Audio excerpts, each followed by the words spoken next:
Mana hammamizni polini trambofa qilib, lazer bilan zasipga qilib qo'ydik.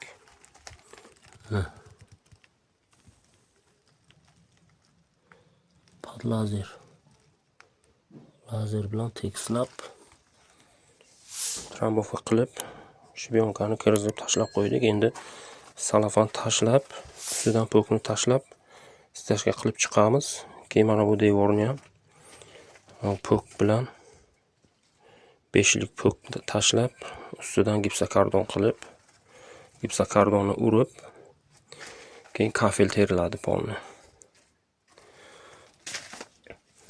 YouTube'ga kirib poyez bersam, mana bunaqa zasipga qilish nimasini yo'q ekan, videosi yo'q ekan.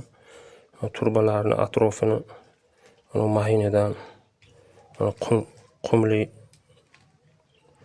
shibyonkasidan olib